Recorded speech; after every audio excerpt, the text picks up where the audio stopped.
मियाँ हैं और आप टीचर्स हैं तो आप क्या सुधार करेंगी, एज SDM बन के आप क्या नई चीज़ें ला सकती हैं। अगर आप में जज्बा है, जोश है तो आप निकाल सकते हो, कुछ भी कर सकते हो। ये मत सोचो कि कौन क्या कहता है, कौन क्या कहेगा।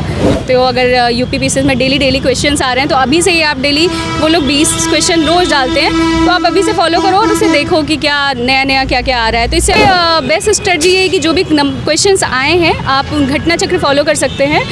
जैसा कि आपने बताया कि ऑप्शनल हट गया है, तो 2-3 दिन पहले रिमूव हुआ है, इससे आपका वे क्या है, पॉइंट ऑफ व्यू, पॉजिटिव हुआ या नेगेटिव? मेरा तो पॉजिटिव वे है कि हेलो दोस्तों, नमस्कार। मेरा नाम है मंजीत। जैसा कि आप लोग जानते हैं कि UPPCS का इस समय इंटरव्यू चल रहा है। इस समय हम उत्तर प्रदेश लोक सेवा आयोग भवन के सामने हैं। तो चलिए अभी मैम आए इंटरव्यू देकर वो सारी चीज़ें कवर करेंगे, चाहे ऑप्शनल हो, चाहे एजुकेशन बैकग्राउंड हो, चाहे सिचुएशनल क्वेश्चन, एक एक करके सब हम कवर करेंगे। मैम हमारी तरफ से, हमारे व्यूअर्स की तरफ से आपको ढेर सारी शुभकामनाएं। Thank you. मैम पहला क्वेश्चन आपसे ये रहेगा कि आपका नाम क्या है और आपका होम डिस्ट्रिक्ट क्या है? मेरा नाम नितिका द्विवेदी है और मैं प्रयागराज की हूँ। प्रयागराज से ही है मैम। तो मैम आपका एजुकेशन बैकग्राउंड क्या रहा है और आप मीडियम क्या है? मेरा BTech कंप्यूटर साइंस रहा है, मेरा हिंदी मीडियम रहा है। और आपका ऑप्शनल क्या रहा है मैम? मेरा समाजशास्त्र ऑप्शन रहा है और अभी मैं टीचर हूँ। करंट में सर गवर्नमेंट जॉब टीचर हैं यस। जो UP गवर्नमेंट में है? हाँ, बेसिक शिक्षा परिषद में ही मैं टीचर हूँ। जी। कितने समय से मैम तैयारी कर रही थी UPPCS की? मैं 18 से टीचर हूँ, 18 से तैयारी भी कर रही हूँ। आपका इंटरव्यू किस बोर्ड में रहा मैम? कल्पराज सर के। अप्रॉक्सीमेट कितने समय तक चला होगा आपका? आधा घंटा। आधा घंटा चला मैम। तो जिस इंटरव्यू में प्रेस करने के बाद आपसे वो पहला क्वेश्चन क्या रहा और किस सेगमेंट से रहा? उन्होंने पूछा कि आप क्या कर रहे हो, तो मैंने बताया कि टीचर हो, तो वो टीचर पे ही मेरा ऑलमोस्ट सारा मतलब चला। जी। वो क्वेश्चन क्या रहा है मैम, प्लीज़ रिकॉल कीजिए। कई बार कमेंट्स में आते हैं क्वेश्चन भी पूछ कि नई शिक्षा नीति त्रिभाषा फार्मूला क्या है, नई शिक्षा नीति में क्या कमियां हैं और आप टीचर्स हैं तो आप क्या सुधार करेंगी, एज SDM बन के आप क्या नई चीज़ें ला सकती हैं। तो ऐसे आपकी हॉबी क्या है। फिर मेरी हॉबी मीठा बनाना है, तो उन्होंने कहा डायबिटीज़ सबको हो रहा है, तो आपकी हॉबी, तो मैंने कहा उसमें बिना चीनी के भी मैं बना सकती हूँ। तो ये सब और उसमें कुछ पॉलिटी के भी क्वेश्चंस थे, जैसे समितियों को लेकर था, उसके बाद कुछ डिसीजन कोर्ट के थे, वो भी थे। और कोई क्वेश्चन करंट अफेयर से, इंटरनेशनल रिलेशन से जो आपसे पूछा? नहीं, मेरा इंटरनेशनल से कुछ भी नहीं था। करंट से भी कोई जिससे ज़्यादातर टीचिंग से ही बहुत सारे क्वेश्चन पूछे।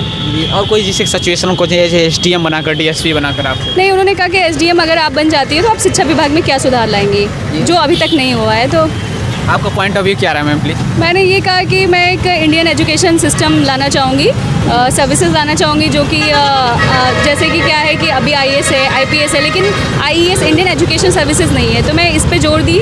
दूसरा कि पॉलिसी जो भी फॉर्मुलेशन है उसमें टीचर्स को नहीं इन्वॉल्व किया जाता है, तो टीचर्स को भी इन्वॉल्व किया जाए, मैंने ये दिया। और चौथा ये है कि कक्षा को और इंटरेक्टिव मतलब बनाना, फंडिंग मिले तो मुझे, तो जो भी फील्ड नहीं है अगर स्कूल में, तो वो बनवाना मैं चाहूँगी। UPPCS के लिए मैम आप कौन सा अटेम्प्ट रहा, इसमें आपका कौन सा इंटरव्यू रहा? मेरा ये चौथा मेंस था और फर्स्ट इंटरव्यू था। थोड़ा सा बात करेंगे मैम कि इससे पहले जैसे कि आपने 4 मेंस लिखा है और फर्स्ट इंटरव्यू रहा, तो फाइनली क्या कमियाँ रही जिससे आपका फाइनल सिलेक्शन नहीं हो पा रहा है, जो न्यू स्टूडेंट को नहीं करनी चाहिए? अपने ऑप्शनल को अच्छे से चुनिए, क्योंकि ऑप्शनल को ये भी देखिए पहले से कि उसमें मार्क्स मिल रहे कि नहीं। जैसे मेरे समाजशास्त्र थे तो उसमें मार्क्स कम मिलता है, उसमें 220 तक मोस्टली जाता है, तो आपका कहीं ना कहीं इंटरव्यू में आप रह जाते हो।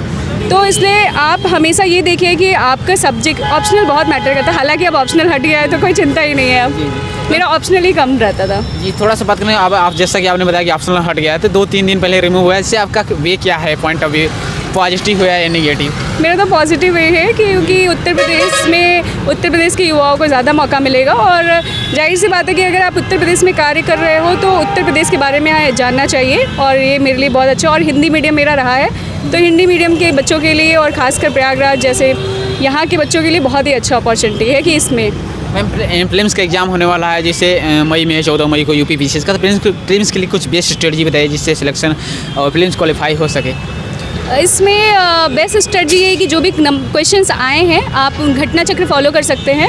पहली बात तो बच्चों को यही कहना चाहूँगी कि पहले 1 साल आप घटना चक्र पे मत भागिए, आप अच्छे से बुक की स्टडी करिए, उसके बाद ही घटना चक्र पे जाइए। जब आपको लगे कि मेरी तैयारी पूरी हो गई है तो लास्ट के 2 महीने के लिए आप घटना चक्र के क्वेश्चंस और जो भी UPPCS के क्वेश्चंस हैं आप उन पे जाइए, और करेंट अफेयर्स में घटना चक्र या घटना सार को आप पढ़िए, उसके एक भी क्वेश्चन जिससे गलत ना हो पाए आपके। शॉर्ट नोट्स भी बनाना चाहिए घटना चक्र का?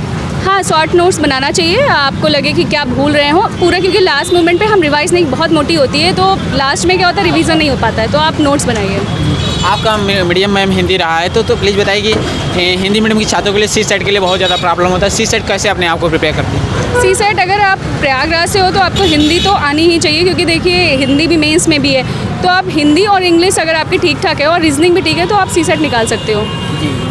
और मैम आफ्टर प्रीलिम्स के 4 मंथ के बाद जो है कि मेंस का एग्जाम है, तो मेंस के लिए कैसे अपने आप को प्रिपेयर करें और क्या मतलब प्रीलिम्स और मेंस की तैयारी एक साथ करनी चाहिए? आंसर राइटिंग शुरू से ही स्टार्ट कर देनी चाहिए या फिर प्रीलिम्स क्वालिफाई करने के बाद?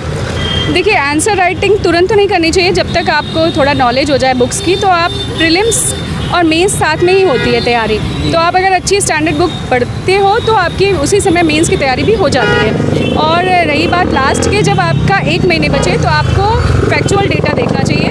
और मेंस में पहले से अगर आप तैयारी किए हो तो आपको लिखने की प्रैक्टिस बहुत ज़्यादा करनी चाहिए। मैम कोई जिससे आप पढ़ाई में यूट्यूब चैनल या फिर साइट वोट फॉलो करते हैं तो कोई उसे बताना चाहेंगे जिससे हेल्प मिली हो आपको?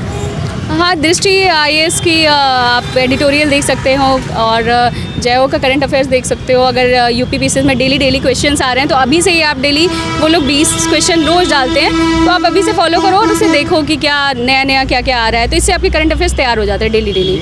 वो चीज़ें जिससे कई बार याद नहीं रहती, माइंड में छपी नहीं रहती, उससे कैसे रिवीजन कैसे करें, वीकली या मंथली? वैसे कुछ अपना जो आपने शेड्यूल बनाया था उसको आपको जब टाइम मिले तब आप देख लो कि मेरा ये चीज़ वीक है, तो आप उस पर काम करिए और आप अपना देख लीजिए। जैसे करंट अफेयर्स है तो 1 हफ्ते के बाद सबका साफ हो जाता है, याद नहीं रहता 1 टाइम अगर आपने रीडिंग किया। एटलीस्ट आपको 4 टाइम्स रीडिंग करना पड़ेगा, तो आपको 4 टाइम्स जैसे भी आपको मैनेज करना हो करिए। मैम एक क्वेश्चन है कि एक बेस्ट हिंदी मीडियम छात्रों के लिए बेस्ट आंसर लिखने के लिए क्या क्वालिटी होनी चाहिए जिससे ज़्यादा मार्क्स मिले और ऑथेंटिक हो, कम लोगों से अलग हो, और क्योंकि सारा खेल लिखने का ही है।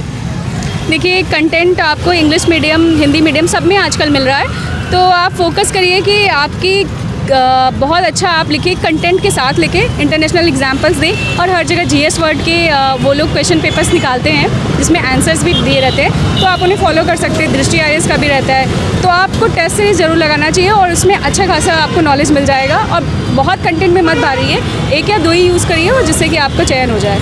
मैम इससे पहले भी आप सेलेक्टेड हैं गवर्नमेंट जॉब में, टीचर हैं, तो क्या मतलब कि पहले जो स्टूडेंट है, न्यू स्टूडेंट में तैयारी स्टार्ट कर देना चाहिए पहले से, या फिर कोई एक जॉब पकड़ लें तब तैयारी करें? इस पर आपका क्या? नहीं, देखिए स्टार्टिंग में क्या होता है कि एनर्जी आपके पास बहुत होती है, तो अगर आपको लग रहा है कि आपको तैयारी करना है तो पहले 1-2 साल अपना दे लीजिए।